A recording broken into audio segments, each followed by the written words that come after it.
Dneska sa zo mňa stal Syriakari na 24 hodín.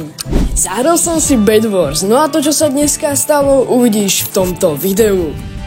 Takže ako môžete vidieť, už mám aj skin Syriakariho a taktiež aj nick, ktorý sa mi podaril zmeniť vďaka Lunaru. No ja pôjdem asi do zelenej, pretože zelená mi prináša šťastie. Takže zabezpečím posteľ samozrejme.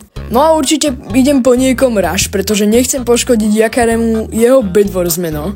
Tu je nejaký NPC typek, takže toho určite využijem, no a zničím mu posteľ a zabijem ho. Takže jo, máme asi prvý kill, kámo, yes. Takže určite sa trošku vyupgradím, kúpem si túto nohavice a taktiež aj meč. Ok, kámo, ide sem nejaký typek, ja mu sem hodím nejaké TNTčko, no tak vyzerá byť celkom OP, kámo.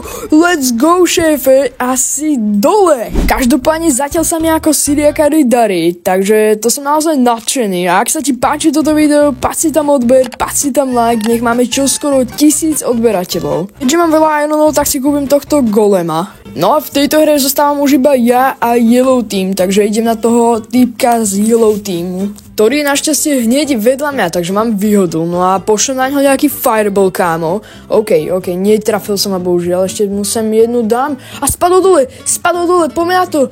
OK, kámo, no tak teraz ja si poviem. Nie, GG, kámo, no tak teraz som urobil naozaj blbú chybu, že som hneď nešiel na ňo, ale počkal som z chvíľu, no a on využil situáciu a bohužiaľ ma zabil. Rýchlo si idem ešte lepšie zabezpečiť posteľ, pretože cítim, že za chvíľu pôjde on po mne. Ide sem, nie, kámo, no tak to nevyzerá vôbec dobre, OK, nie.